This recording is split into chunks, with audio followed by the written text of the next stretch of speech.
Hi,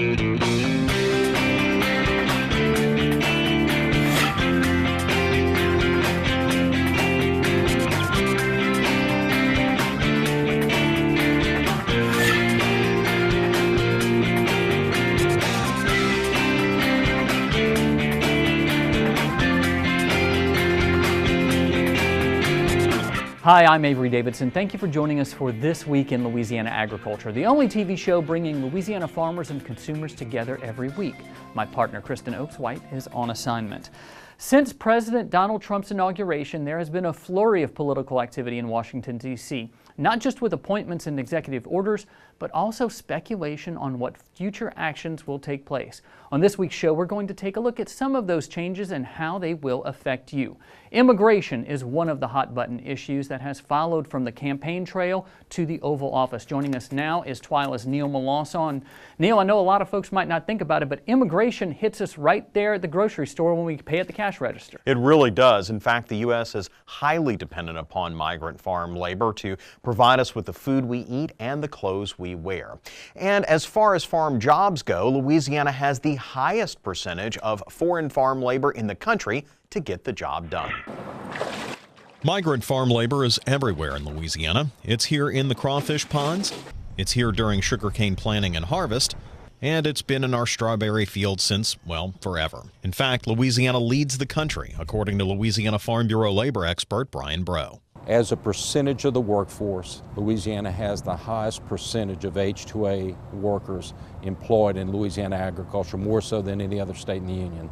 That H-2A program is the primary vehicle where farm labor is legally brought into the United States. It requires farmers to post for the job for 90 days before accepting any visa laborers. Breaux said another hallmark of the program is it does not take jobs away from Americans. The program is perfectly conceived. It's set up to where it never displaces an American worker ever.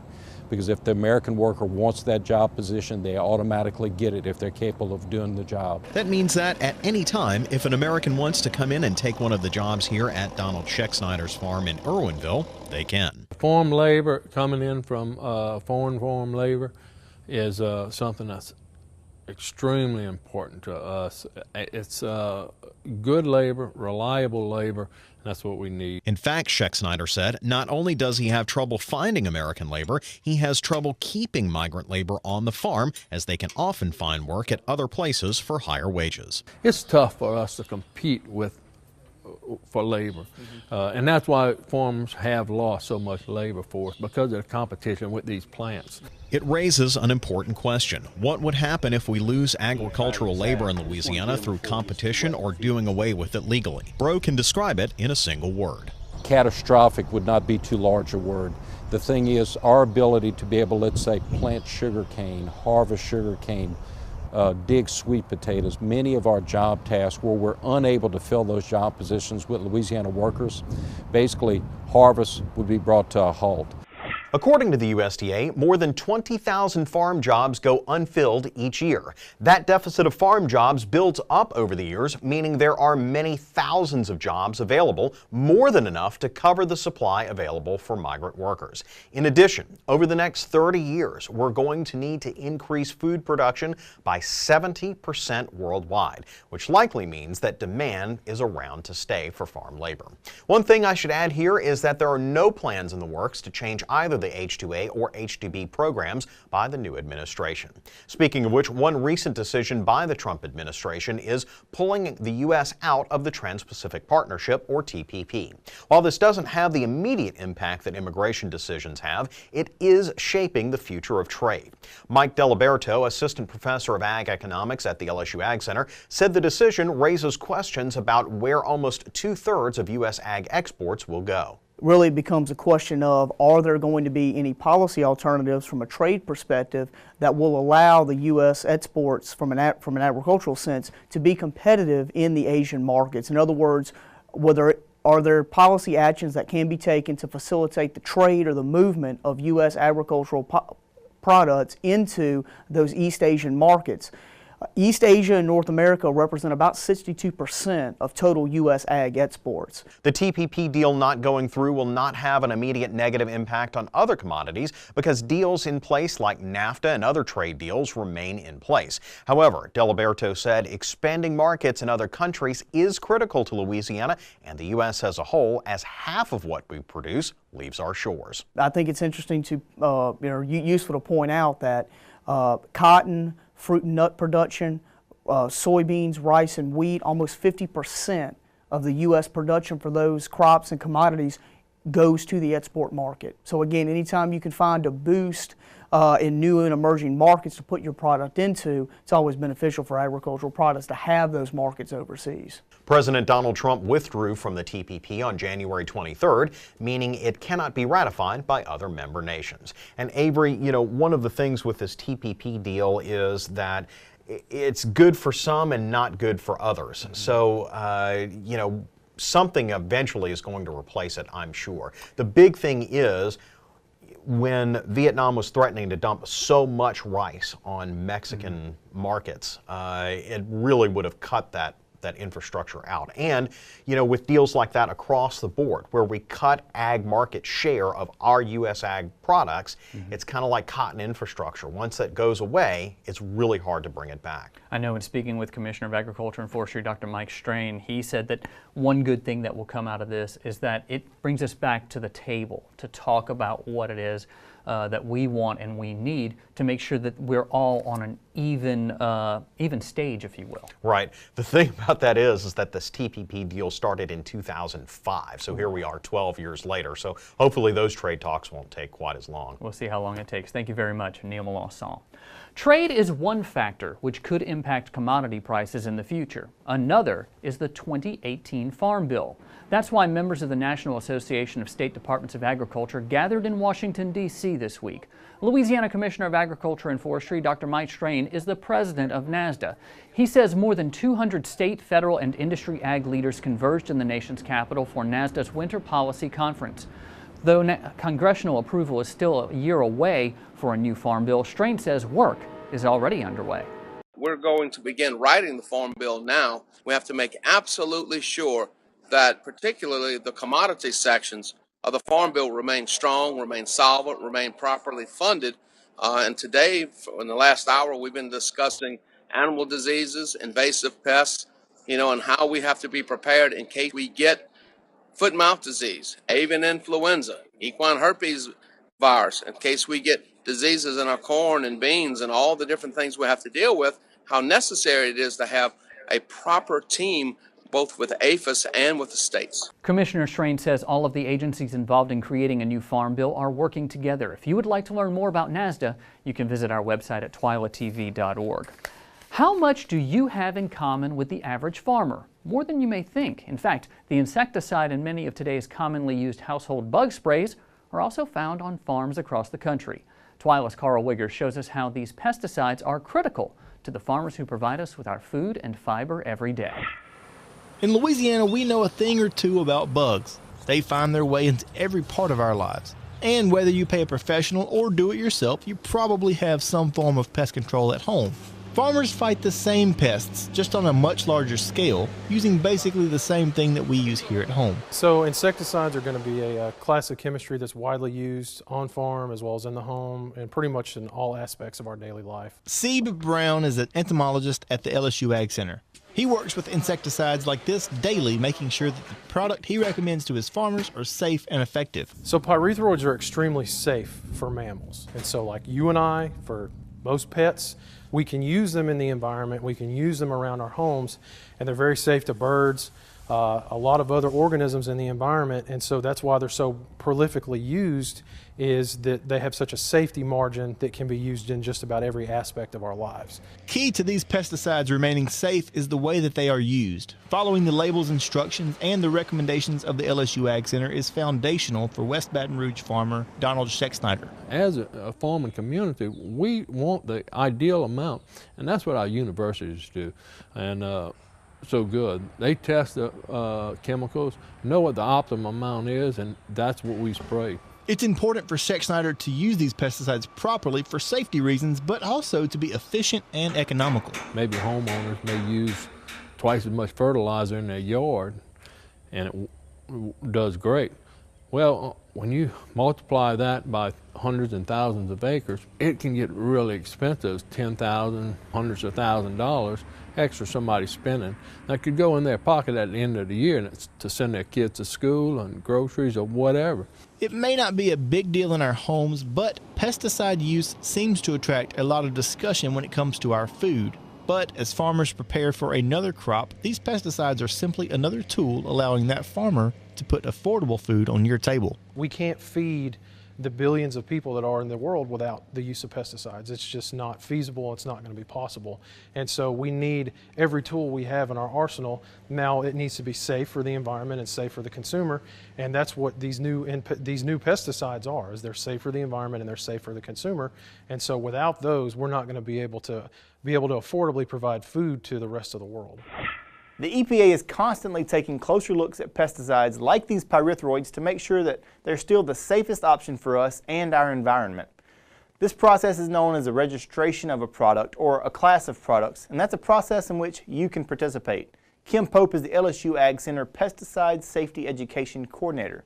She explains the importance of making comments to the EPA. Truly comment and make sound comments, you know, things that make sense, why this impacts you and where does it hit your bottom line, and how this product or whatever regulation, we don't have to do this for just pyrethroids. I mean, anytime something comes up in the Federal Registry that will impact the way you do business and impact you and your pocketbook, it's very important to comment and make sound comments that make sense and explain the economics behind it and how it will impact the way you do business. The comment period for pyrethroids ended in January, but with all the excitement around the current change in administration, there's a chance that it could be extended. We'll be sure to let you know if that happens, and the best place to do that is on our website at twilatv.org. And Avery, I've grown up around it my whole life. It's one thing farmers have fought from day one is insects and pests in general, and that's one thing that we're lucky to have an EPA. Sometimes we complain about it and we don't like it, but we're lucky to have EPA to look at these things and make sure that they're still safe, because with technology changing, we can probably always be doing stuff safer. And you know, for your father's industry, for a long time, cotton industry, they had problems with the boll weevil. Now that we've eradicated the boll weevil here in Louisiana, we hope to keep it that way. That's the goal, and that's what these researchers like Brown, they're working on doing the exact thing right there. Okay, thank you very much, Carl Wiggers. 2016 shattered the record books as the hottest year since 1880. That's according to state climatologist Barry Keim. As TWILA's AJ Sabine shows us, because this has been an unusually warm winter, can farmers expect more insects on the turn row as planting season approaches? As any grad student studying entomology will tell you, the issues of insect overwintering and population growth can be quite complicated. According to state climatologist Barry Keim, this winter is about 10 degrees warmer than in years past, a fact that could mean more insects on farms this planting season. Keim explains that weather year 2016 has been one for the record books. Starting in about the late 1970s, we really start ramping up in temperatures across the globe. We start ramping up in temperatures in Louisiana as well. But what's interesting about Louisiana is these peaks that we're experiencing now are still not eclipsing the peaks that we had back in the teens in the 1920s. And in fact, the warmest year on record in Louisiana was 1921, followed by 1911, and then 2016 comes in third place. So, does warmer weather necessarily mean more bugs on the turn row? Professor of entomology Dr. Mike Stout says the answer isn't so simple. It's always a little bit risky to make blanket generalizations and say warmer temperatures are going to lead to higher insect populations, because you have these issues like what's happening with the predators and the parasites of the pests. They're encountering these higher temperatures. They may survive better, they may be more active. Precipitation patterns matter as well, so it's extremely complex. Stout explains that farmers must exercise vigilance on their own farms to determine insect pest population growth. However, for specific crops, he explains that planting early could prove helpful in fighting off insects such as the rice water weevil. In rice in particular, we've got lots of data that shows that planting rice early in the season, say early March, is a great way of avoiding really high pest populations. So the recommendation for rice in particular is to plant rice as early as you can, as early as is feasible. For This Week in Louisiana Agriculture, I'm A.J. Sabine. Since 1895, the coldest year on record here in Louisiana was 1976, more than 40 years ago. For more information about weather, you can log on to our website at twilatv.org. That very kind guy really knows his stuff. Well, still to come on TWILA, why are the whispering pines in Amite being so secretive? Let's just say the folks there know that slow and steady conservation is the way to protect a threatened species. Stay with us.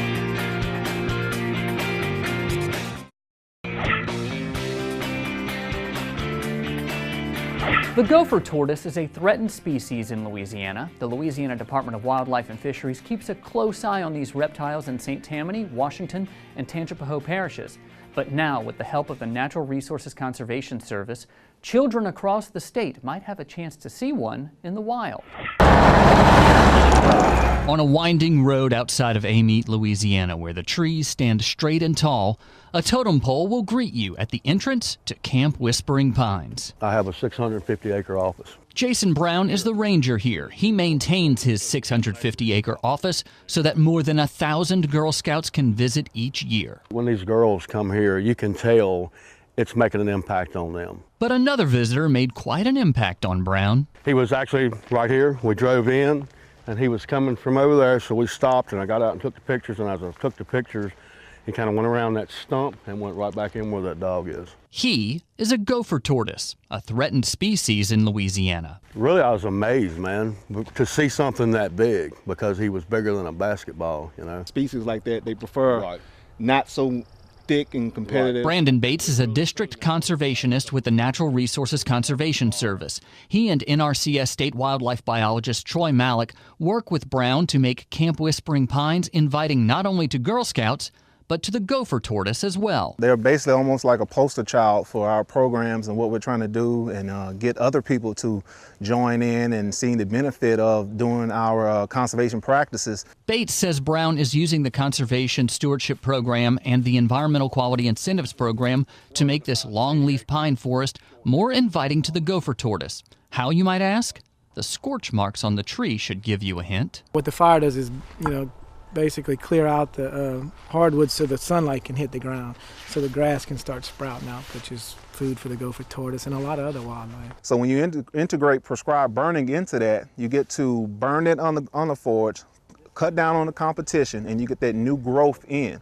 And that's the new growth that, of course, like I said, deer, quail, turkeys, gopher tortoise, and etc. Those are the things that they eat. So it's a happy ending for the gopher tortoise. He has a place to live.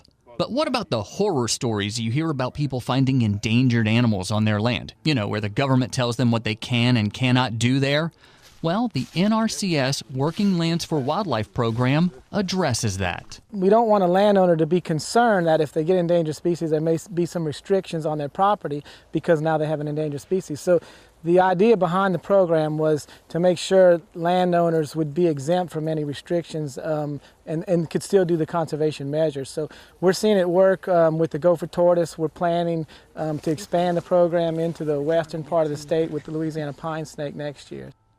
Something both Malik and Brown talked about is how helping create habitat for the gopher tortoise also helps other animals. Brown says since he began working with the NRCS at Camp Whispering Pines, he's seen an increase in turkeys, quail, and woodcock. If you would like to learn more about the NRCS, you can visit our website at twilatv.org. Still to come on TWILA, the red carpet treatment is just days away for some Louisiana farmers. Are you registered? But first, Falcons, Patriots, and Agriculture. It's a trending on TWILA, worthy of the Super Bowl. Stay with us.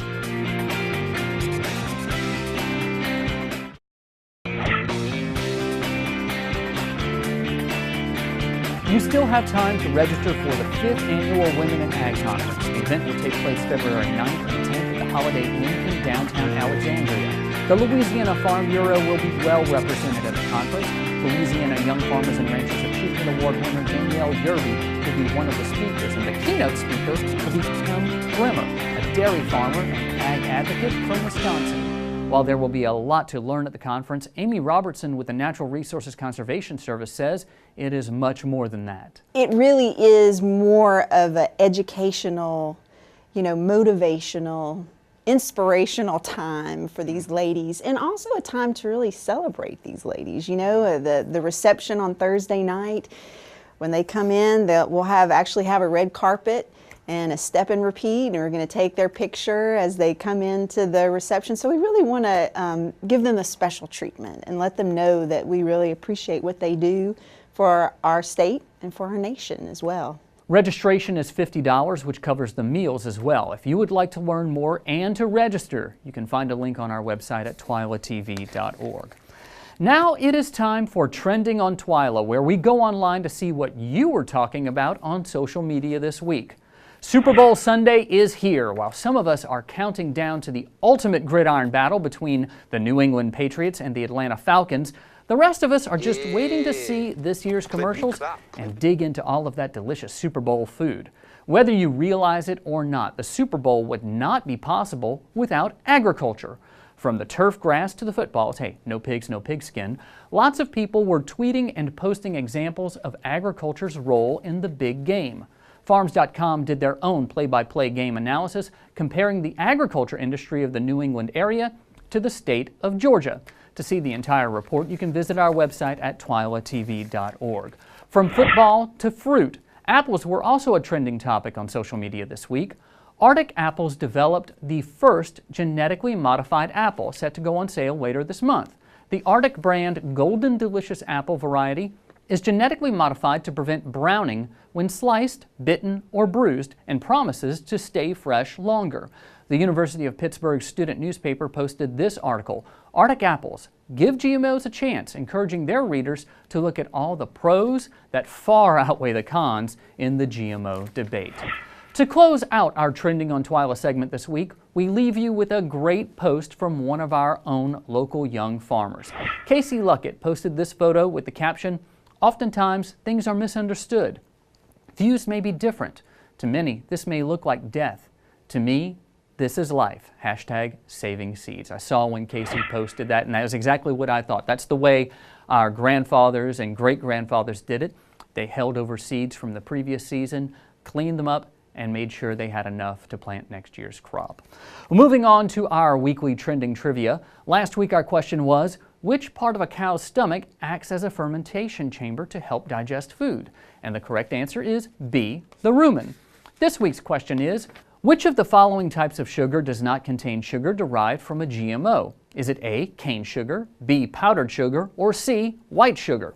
To enter this week's trivia contest, simply log onto your Facebook or Twitter account and post your answer with the hashtag TWILATrivia, or you can always submit your answer online at twilatv.org. That does it for this edition of TWILA. Be sure to join us next week when we'll start getting ready for Mardi Gras. From chasing chickens to king cakes, Carnival has a lot of ties to agriculture. Until then, you can watch all of our stories online on our website at twilatv.org, and you can also see them on Facebook, Instagram, Twitter, just wherever you can follow us on social media, please do so. For all of us here at TWILA, thanks for joining us. We hope to see you again right here next week.